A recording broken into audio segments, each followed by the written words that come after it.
Մենք հիմա պետք է քննարկենք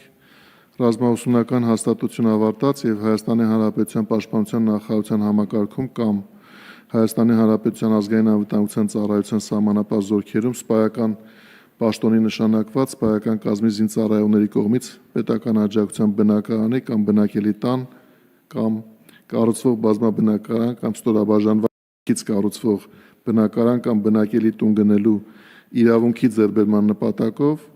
հիպոթեկային վարկավորման նպատակային ծրագիրը եւ հիպոթեկային վարկավորման պայմանները սահմանելու մասին հարցը։ Զեկուցող Պաշտպանության նախարարի տեղակալ Հրաչյա Սարգսյան, պարոն Սարգսյան, խնդրեմ։ Մեծարգո պարոն փոխվարչապետ, հարգելի գործընկերներ, ներկայացված կառավարության որոշման նախագծով սահմանվում է 2022-ից 23 ուսումնական տարվանից սկսած ռազմաուսումնական հաստատությունում ուսումնառություն եւ հետ ուսումնական պայմանագրային զինվորական ծառայություն անցնելու պայմանագիր կնքած, ռազմաուսումնական հաստատությունն ավարտած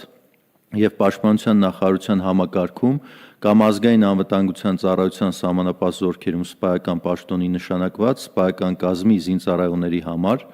օրենքով նախատեսված բնակարանային ապահովման շրջանակներում արտոնյալ պայմաններով հիպոթեկային վարկավորման նպատակային ծրագիր է,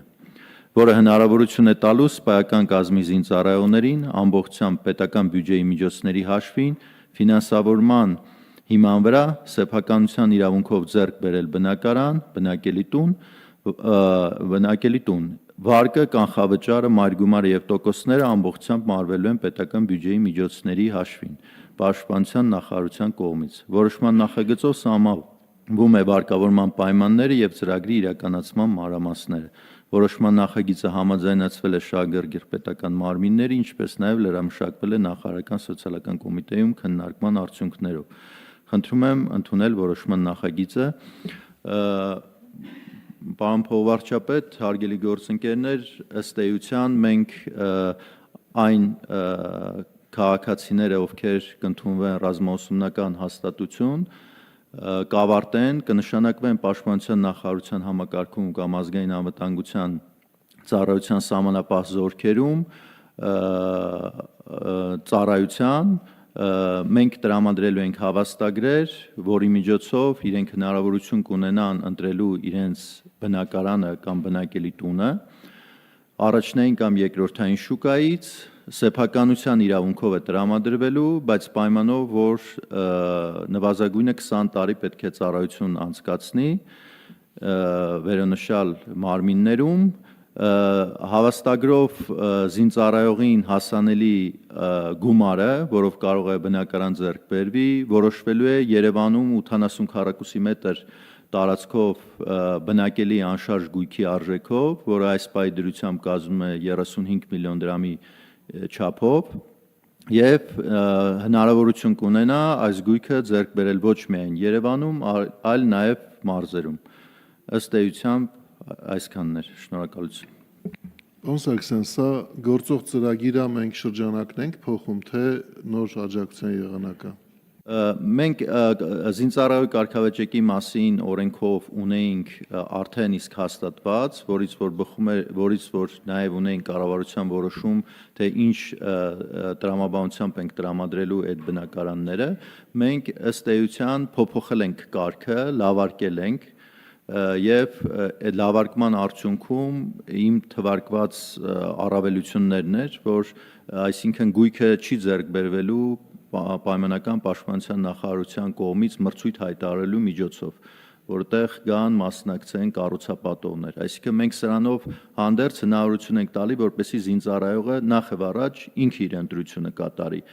Նախատեսված էր, որ Երևանում միայն գույքը պետքա ձեռք բերի, այս կարգավորումով փոխում ենք, որ մենք Երևանում ձեռք բերելու համար գումար ենք տրամադրում, արդեն ընտրությունը թողնում ենք իրեն, ինքը կարող է այդ գույքը ձեռք բերի Երևանում, թե մարզերում։ Հիմնական առավելությունները, հիմնական փոփոխությունները այս երկուսն էին, իհարկե նաև տրամադրվում է ամեն ինչը սեփականության իրավունքով, բայց պայմանով, որ զինծառայողը 20 տարի պետք է ծառայի։ Շնորհակալություն։ Տիկին Գալյան։ Շնորհակալություն, Ես հարց ունեմ, ուղղակի չեմ հիշում 20 տարվա պայմանի մեջ ռազմաուսումնական հաստատությունում սովորելու ժամանակահատվածը հաշվարկվում է թե ոչ եւ հաջորդը ժառանգության հարաբերությունների հետ կապված կարգավորումներ նախատեսվում են թե չէ։ Կառավարության առաջի հարցին պատասխանեմ այո, որ ներառվում են, իսկ ժառանգության հետ կապված հարաբերությունները ընդհանուր օրենսդրության շրջանակներով են կարգավորվում, առանձին կարգավորում կառավարության այս որոշման մեջ չունենք։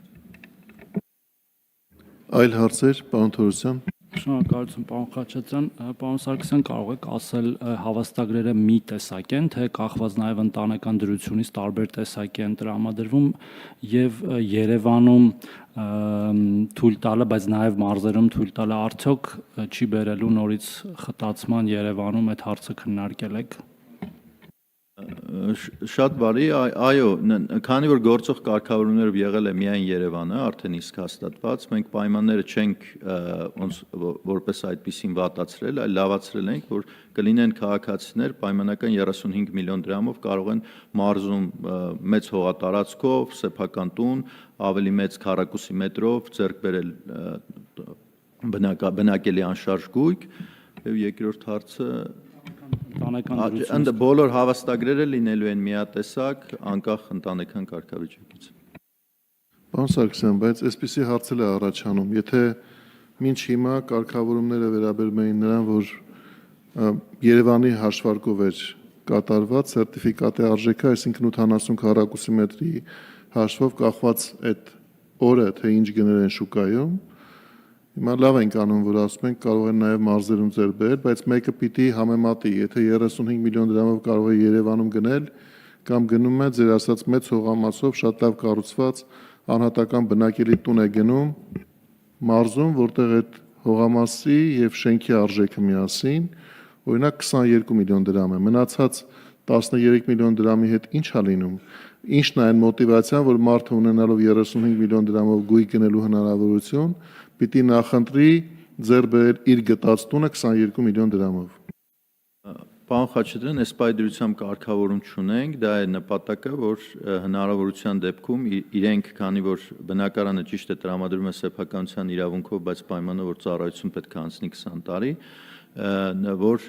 ձեռք բերեն այնպիսի լավ բնակարաններ, այդ գումարի շրջանակներում ու կարողանան իրենց կենսագործունեությունը ապահովել։ Որպես այդպիսին կառավարության որոշումով մենք սահմանված չունենք, որ եթե տարբերություն կա, ապա այդ տարբերությունը որտեղ է ուղղվելու։ Մենք հստակ գումար ենք տրամադրում եւ ասում ենք այս գումարի շրջանակներում առավելագույն սահմանաչափ ենք հաստատում։ Շատ է, բայց ես որպես որոշում լավ որոշում է, այսինքն մենք մարդուն տալիս ենք ընտրության հնարավորություն, բայց կարծում եմ, որ քանի դեռ մենք չենք ստեղծել մոտիվացիոնալ մեխանիզմները, թե ինչու պետք է մարդը որոշի, օրինակ վայքում լավագույն հողամասը, լավագույն տունը նոր կառուցված, այսինքն իր որակական հատկանիշներով որևէ կերպ կասկածի չենթարկվող գույքը ձեռք բերելու փոխարեն այդ գնումը կատարել Երևանում։ Եվ քանի որ մեր նպատակը նա է, որ մենք այս աջակցության ծրագրով արհեստականորեն չխթանենք գույքի ձեռքբերումը Երևանում, պետք է այնպիսի մոտիվացիոն մեխանիզմներով լրացնենք, որ մեկը պայմանական ասենք, այդ 22 միլիոն դրամ արժեքով գույքը ձեռք բերելու դիմաց կամ դեպքում չափի կամ հասկանա նաև թե 13 միլիոնի աջակցությունը, որից ինքը չօգտվեց, ինչ այլ եղանակով կարող է ուղղվել իր շահերի սպասարկմանը։ Եվ մենք այսօր չենք կայացնում այդ որոշումը, բայց կարծում եմ, որ այդ երկրորդ կտոր կարգավորումը անհրաժեշտ է։ Ձեզ խնդրում եմ, որ շարունակեք այդ ուղղությամբ մտածել եւ կառավարության առաջարկեք, թե ինչ կարող ենք անել, որտեղ մեր նպատակը նա է, որ այս ամբողջական համակարգ որպես ինքը լինի կիրառության մեջ։ Իսկ քանի դեռ այդ երկրորդ հարցի պատասխանը մենք չենք տվել, մարդիկ կմտածեն ու շատ դեպքերում նույնիսկ կգան այն որոշման, որ մոտենան դեպի Երևան, որովհետև գույքի արժեքը այդտեղ է, որ քիչ թե շատ Տիկին Գալյան, խնդրեմ։ Ուղղակի մի դիտարկում էլ անեմ ժառանգության հետ կապված հարաբերությունների մասով գուցե հետո աշխատելու անհրաժեշտություն լինի ու նաև մի իրավիճակ էլ կա, որտեղ հնարավոր խնդիրների կարող ենք բախվել գույքի համատեղ լինելու կանոնների հետ կապված, այսինքն եթե գրանցված ամուսնության պարագայում սեփականության իրավունքը ձևակերպվի, ամուսինը, այս դեպքում կինը, կինը կամ ամուսինը օրենքով սահմանված կարգով դառնալու է համատեղ սեփականատեր, այդ դեպքում այդ ծառայելու պայմանի հետ կապված պետք է որոշակի գուցե շտկումներ արվեն։ Տիկին Անդրեասյան, Շնորհակալություն, պարոն Խաչատրյան, մոտիվացիոն այդ մեխանիզմների ձեր դիտարկմանը համամիտ լինելով, ես կարծում եմ, որ բնականային աջակցության մեր մյուս ձևաչափերում մենք այդ լուծումները կարծես ունենք եւ դրանք փորձարկված են, օրինակ, երբ որ մարդիկ կարողանում են այդ գումարները ուղղել վերանորոգմանը, տան համար անհրաժեշտ գույքի ձեռքբերմանը, այսինքն ավելի ամբողջական միջավայր են ստանում, քան միայն գույքի ձեռքբերմանը, եւ առաջարկս պիտի լինի ուսումնասիրել այդ փորձը եւ գուցե այդ լուծումները կիրառել նաեւ այս դեպքում։ պարոն Թորոսյան, Համամիտ լինելով Տիկին Անդրեասյանի հետ ես մի քիչ ավելի լայն էլ ուզում եմ խնդրել, իհարկե որոշումը կարևոր է եւ պետք է ընդունվի, բայց սինխրոն անենք մյուս բնակարանաշինական ծրագրերի հետ, որպեսզի խզումներ կամ առնվազն մեծ խզումներ չառաջանան, որտեղ բոլորն է մեր քաղաքացիներ եւ հայրենակիցներն են եւ իրանց ապահովման հարցը հավասարաչափ կարևոր է մեր համար։ Շնորհակալություն։ պարոն Սարգսյան, Թե կարելի է, այո, դուք ճիշտ դիտարկում արեցիք, միակ խնդիրը կայանում էր նրանում, որ այս ծրագիրը վերաբերում է 22 թվականից հետո ընդունված զինծառայողներին, որով որ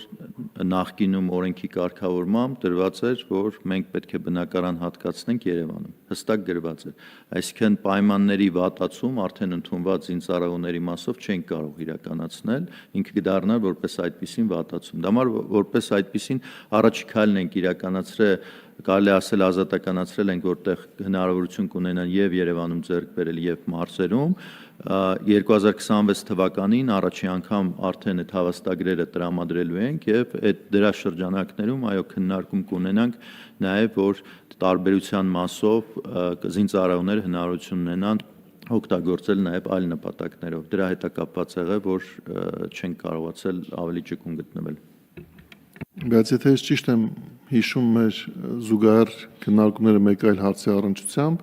մինչև 2022 թվականը այնուամենայնիվ հաշվի էր առնվում, թե այդ մարդու ընտանիքում քանի մարդ կա, այսինքն բոլորի համար չէր, որ խոստացում էր 80 քառակուսի մետր հաշվարկով բնակարանը, թե դա այդպես չէր։ Չէ, այո, դուք ճիշտ եք նշում, բայց տրամաբանությունը այն էր, որ նախ զինծառայողները բնակարանը ստանում էին եթե բնակարանի նախ չափորոշիչներ կար, որով որ գնահատվում էր արդյոք քաղաքացին բնակարանի կարիքավոր է թե կարիքավոր չի, զինծառայողը, որից հետո հաշվառվում էր, այդ հաշվառումից հետո իրեն ծառայությունը անցնելուց հետո տրամադրում է սերտիֆիկատ ու ինքը բնակարան էր ձեռք բերում, ստեղ մոտեցումը նա, որ այդ բնակարանը տրամադրում ենք արդեն սկզբնական փուլում, իր ծառայությունը սկզբնական փուլում եւ այս դեպքում այո միանվագ սերտիֆիկատ հավաստագրեր ենք տրամադրում որտեղ որ հնարավորություն ունեն ձեռք բերելու իրենց բնակարանները Այլ հարցեր պարոն Թոմասյան